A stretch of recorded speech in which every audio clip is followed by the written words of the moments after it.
First off, I want to say this. Thank you all for 10,000 subs, okay?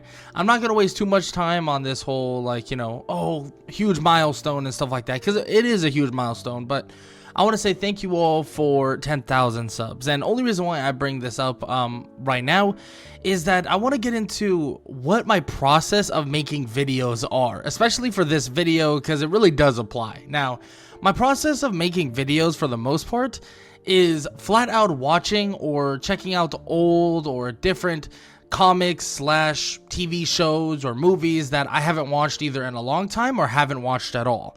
Now, CW's Green Arrow or CW's Arrow is something I haven't watched in a very long time.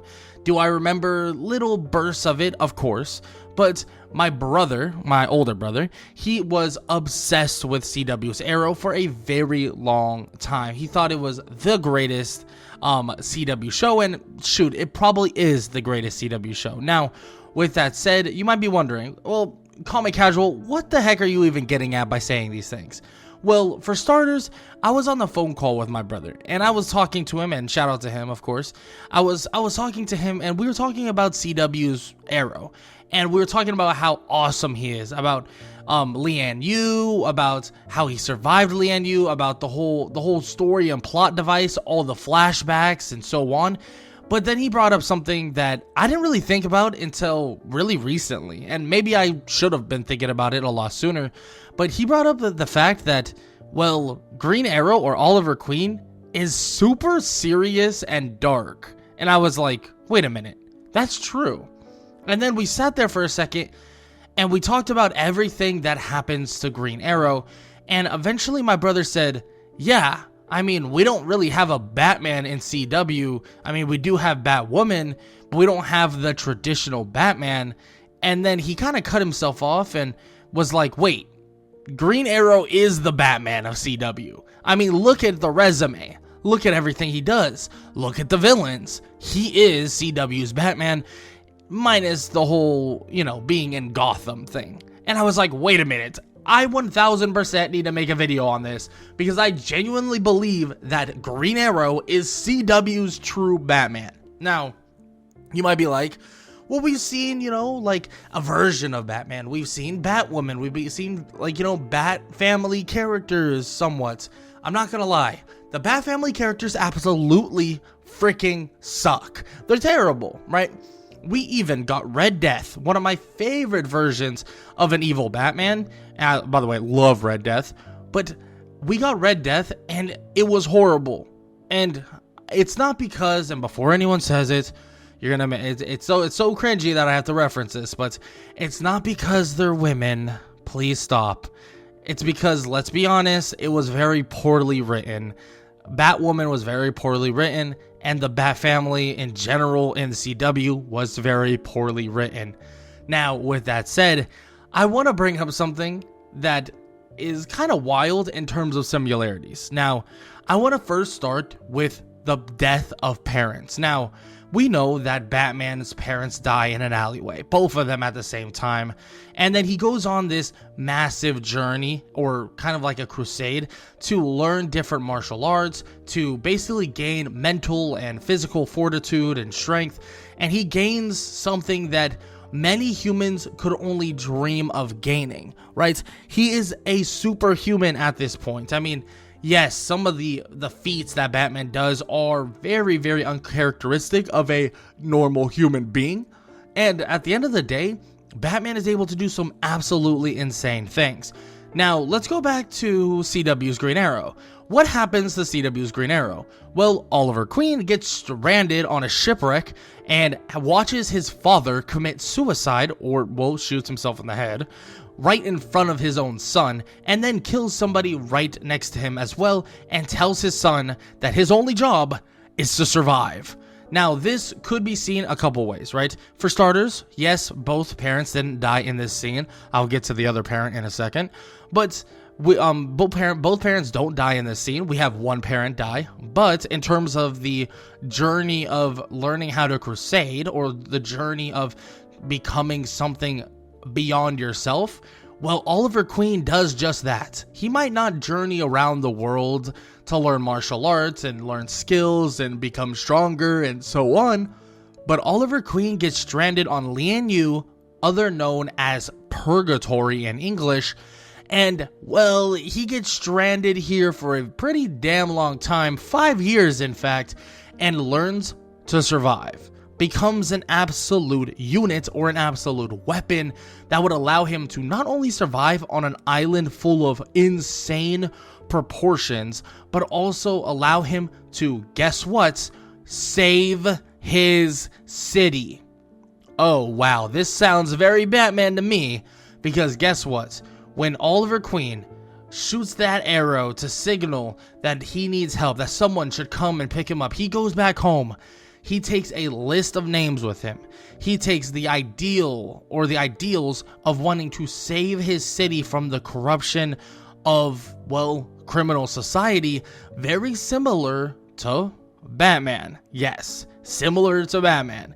Because Batman, his whole goal when he came back, when he learned, when he trained, when he got all ready for his crusade, he came back in the want to stop and help his city, the city of Gotham, from not being, well, as corrupt as it is. Same thing with stopping those people who would have, or who killed his parents, stopping the criminal organizations that are involved in so much of the crime in the city of Gotham, and so on and so forth. Oliver Queen, the Green Arrow, does the same exact thing. He wants to save his city. He wants to save it from the crimes, from the criminals, from the corrupt organizations, corrupt people that steal money from the poor, give it back to the rich.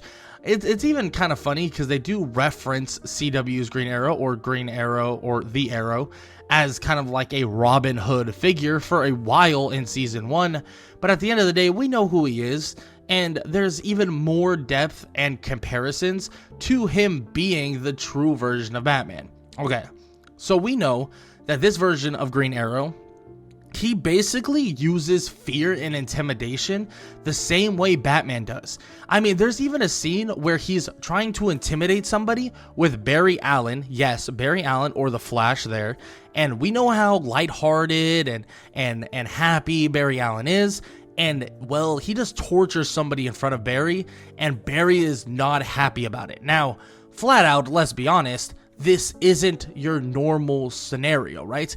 He is no longer in Central City, he is in Star City. Two very different places, and Oliver makes that extremely clear. Now, with that said, that sounds very familiar to conversations that Batman has with very powerful beings like Superman, sometimes even people like the Flash, where he tells them that this place they're in, Gotham is not your normal city. Gotham is not your, well, let's say it together, metropolis, right? It's completely different. These places are completely different, and it's kind of like, in a way, Central City is your metropolis, and Star City is your Gotham, right? I know Gotham does exist and stuff like that, but I wanted to make that comparison because I truly believe that is kind of the best comparison to make, right? In terms of Green Arrow being, well, the Batman of this universe. Now, that's not the only thing I want to talk about, because the interrogation, his stealth, use of stealth, and just flat out disappearing, by the way, like he just straight up disappears from time to time from people that are trying to, see him, stop him, or anything else. But what about another thing?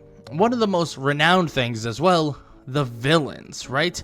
We know that the villains are such an important and integral part of both Batman and also Green Arrow. Now, at least involving CW's Green Arrow. Now, what similarities could I possibly be talking about in terms of Batman's villains and Green Arrow's villains? Well, for starters, you might be like, well, Green Arrow doesn't have no Joker.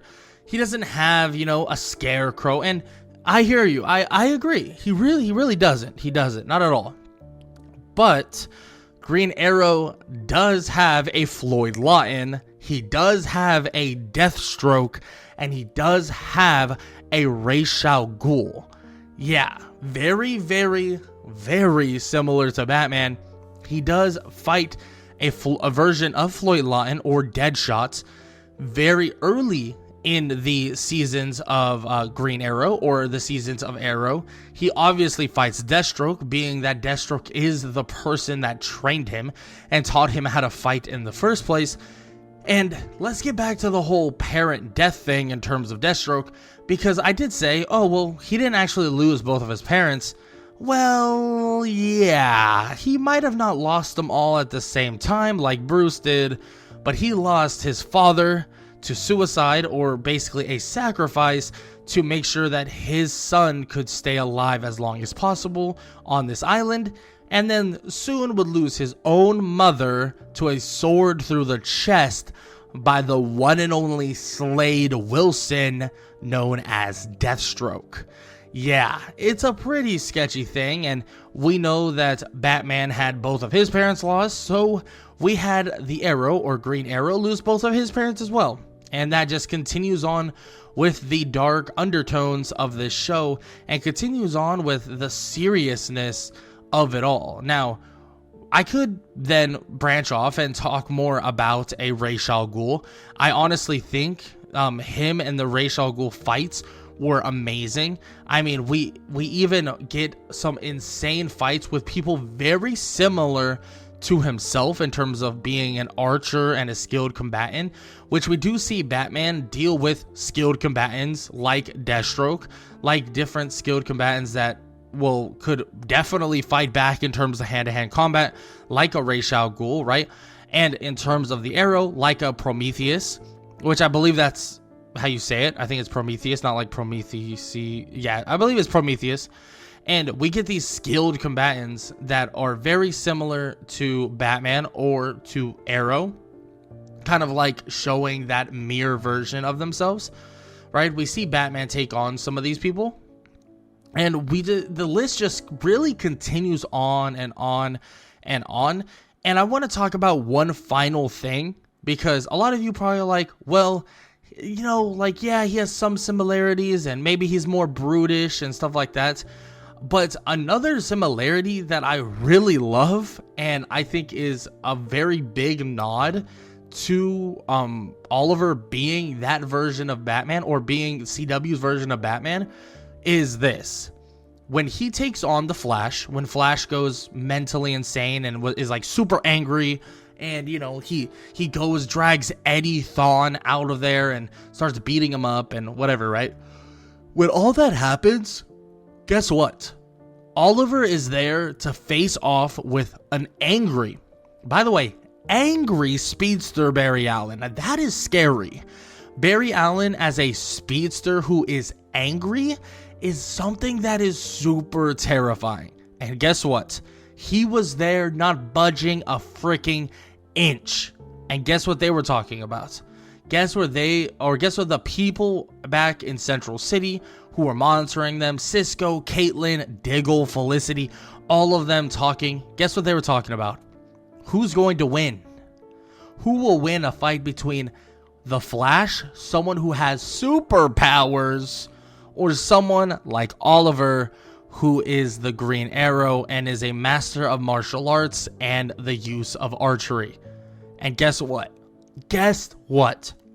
For starters, Oliver won, right? I mean, yes, it was under a weird circumstance, but immediately Diggle is on the side of Oliver, saying that he's going to take experience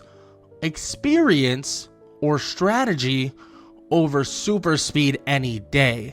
And they laugh at him. They think it's a joke. But guess who beats super powered beings on the daily, all the time?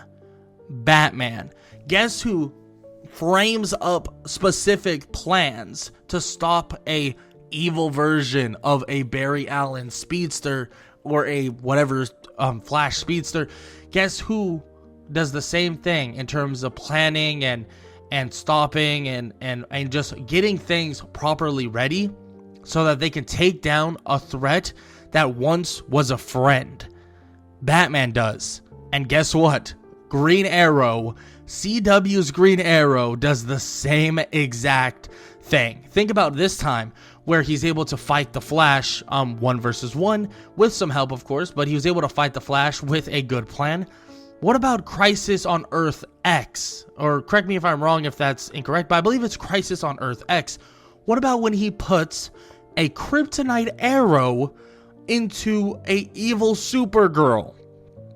Yes, sounds like he's been planning for an evil version of Kara for a little bit longer than we could possibly expect. So I don't think it's too far-fetched to say that the Green Arrow in CW's, well, Arrow, is the true Batman of the CW universe. And I will stand and die on that hill every single day. Similar villains, similar mantra, and the dark undertone, serious demeanor just fits the idea that he is of a Batman-esque character now, far removed from the original happy-go-lucky Green Arrow we normally get in our TV shows or animated TV shows. But with that said, as always, I would love to hear what you guys have to say. Do you think Green Arrow or CW's Green Arrow is the true Batman of CW? Let me know in the comment section below. Let me know if you believe otherwise. Let me know if you think I'm correct, if I'm incorrect, or also let me know if you think I'm correct, but I also left some things out that you personally thought I should have put in. As always, I'm not perfect and I am a casual, so sometimes I do be leaving out some information that I probably shouldn't be. Now, with that said, I hope y'all enjoyed the video, and if you did, well, not only show some love to the video by leaving a like and a sub, if you enjoyed this video, YouTube believes you'll enjoy this one, so you might as well go check it out, right? No harm in it.